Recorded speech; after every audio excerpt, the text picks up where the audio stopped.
تفسیر بغوی میں حضرت موسیٰ علیہ السلام اور حضرت خضر علیہ السلام کا جو قرآن میں واقعہ ہے، حضرت موسیٰ اور حضرت خضر علیہ السلام کی ملاقات ہوئی، تو اس واقعے کے تحت تفسیر بغوی میں ایک خوبصورت بات میری نظروں سے گزری کہ جب حضرت موسیٰ علیہ السلام حضرت خضر علیہ السلام سے جدا ہونے لگے، انہوں نے کہا بھی اب آپ کا اور میرا راستہ الگ ہے، تو موسیٰ علیہ السلام نے حضرت خضر علیہ السلام سے عرض کیا کہ اوصنی، کہ جدائی تو ہو رہی ہے، اب ظاہراً جو حالات تھے کہ حضرت موسیٰ علیہ السلام سوال کرتے تھے، حضرت خضر علیہ السلام نے کہا اب تمہارا راستہ الگ اور میرا راستہ الگ ہے، تو جب الگ ہونے لگے تو حضرت موسیٰ علیہ السلام نے حضرت خضر علیہ السلام سے عرض کی کہ اوصنی، آپ مجھے کوئی وصیت تو کر دیں جو میرے لیے سبق ہو، جو میرے لیے نصیحت ہو، کوئی ایسی بات مجھے بتا دیں۔ تو حضرت خضر علیہ السلام نے فرمایا اطلب العلم، علم حاصل کرو۔ کس لیے حاصل کرو؟ فرمایا لتعمل بہ، علم اس لیے حاصل کرو لتعمل بہ، تاکہ تم علم پر عمل کرو گے۔ علم حاصل کرو اس لیے کہ تم علم پر عمل کرو گے۔ ولا تطلبہ لتحدث بہ، علم اس لیے حاصل نہ کرو کہ تم باتیں کرتے رہو، یعنی صرف باتیں کرنے کے لیے، بحث کرنے کے لیے، مناظرہ کرنے کے لیے علم حاصل نہ کرو، علم حاصل کرو لتعمل بہ، تاکہ تم علم پر عمل کر سکو۔ اس کا مطلب کیا ہوا کہ ایک ہے طلب علم اور ایک ہے عمل بالعلم۔ علم کو طلب کرنا ایک چیز ہے اور علم پر عمل کرنا یہ دوسری چیز ہے۔ تو عمل بالعلم یہ مقاصد علم سے ہے۔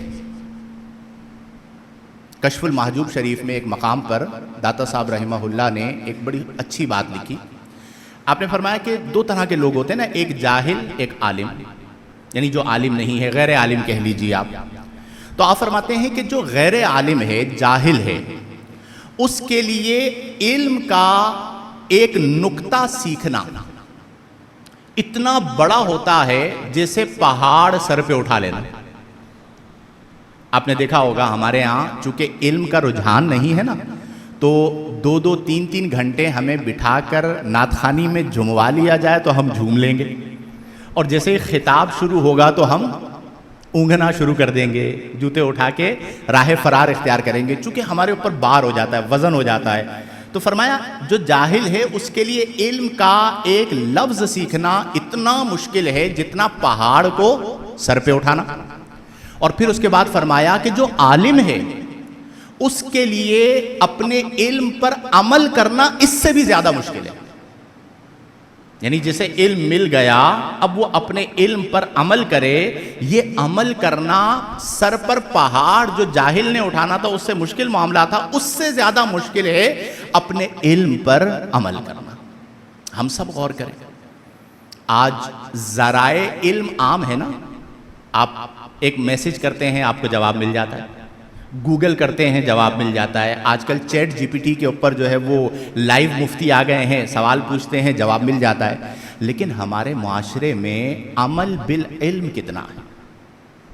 ہم نے علم کو کس لیے بنا لیا؟ ہم نے علم کو اس لیے بنا لیا کہ ہم نے علماء سے برابری کرنی ہے۔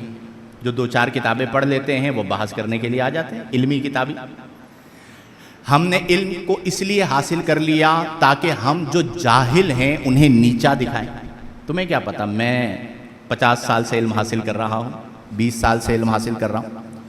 اگر یہ مقصد علم ہے نا تو یاد رکھ لیں کہ پھر علم ہوگا، نافع نہیں ہوگا۔ شیطان کے پاس بھی تو علم ہے لیکن نافع نہیں۔